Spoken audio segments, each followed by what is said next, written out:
Good morning mga kamaster. Ito pala yung ginagamit nating brand ng pang waterproofing natin sa mga pader. Ito ay Sapal 2-in-1 ng Buildrite. Tapos pagkatapos natin i-apply ito sa mga pader, nagkaroon pa tayo ng application ng mga epoxy, yung pang joint, pang kilikili, bago natin i-apply ito. Tapos pagkatapos nito, mayroon pa tayong ipapahid na Sapal RTU ready to use. Bali, ito yung mga ginagamit natin produkto.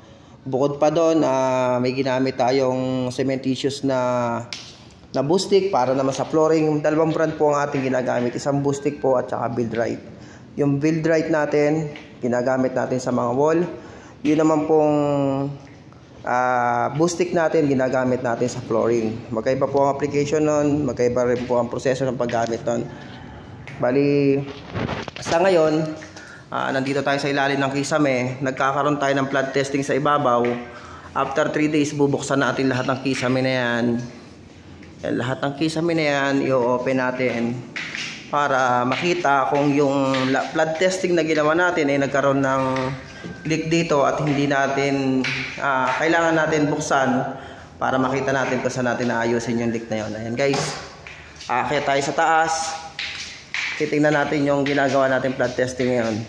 Ayan guys, yan, pati yan, bubuksan natin yung mga ceiling na yan kung magkakaroon ng leak sa ilalim. Tapos dito guys, sa pinaka parang second floor nya, lahat ng pasamano nilagyan natin ng Sapal 2-in-1. Ito, pero nagkaroon tayo ng mga pagsisil dyan sa ilalim. Ayan, ginamitan natin sila ng Boostic na cementitious, pati sa ilalim yan, kompleto. Ayan, yung mga requirements na kailangan ginawa natin. Tapos pagdating dito, nag-apply tayo ng Sapal 2-in-1 ng Buildrite.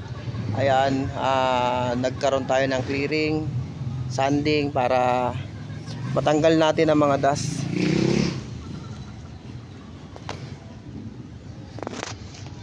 Ayan guys, tapos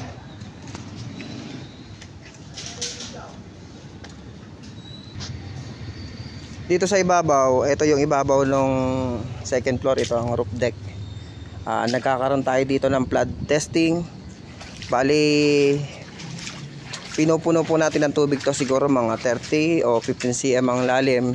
Tapos kinulayan natin gamit ang tina. Ito siya, tina.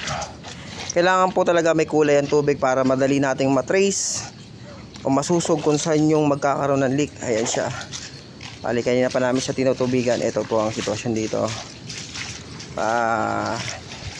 Sinusunod natin yung standard procedure pagka nagwa-waterproofing. Ito po siya.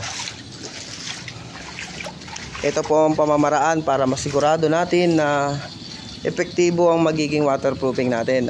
Pagkatapos natin ni flood testing ng 3 days, magkakaroon po ulit tayo ng application ng waterproofing. Is yun ang patch fix ng Boostic. Pag natapos na natin to at na flood testing na natin, i-apply natin ng patch fix. Buong flooring po yan, lalagyan po natin ng patch fix. Tapos magkakaroon po ng groove yun para sigurado po na walang leak. Actually, para po sa akin, okay na tong gantong style ng waterproofing. Kaya lang yung may-ari gusto talagang makasigurado, willing gumastos para magkaroon ng protection ng kanyang building. Kaya bukod doon, mayroon pa tayong isang materyales na ikakabit dito, i-apply dito para siguradong epektibo ang ating waterproofing. Ayun guys, update ulit tayo. Sa ngayon, ito ang ating ginawa. Yan. Ayun guys, update tayo sa magiging resulta ng ating ginagawang trabaho dito guys. Salamat, enjoy.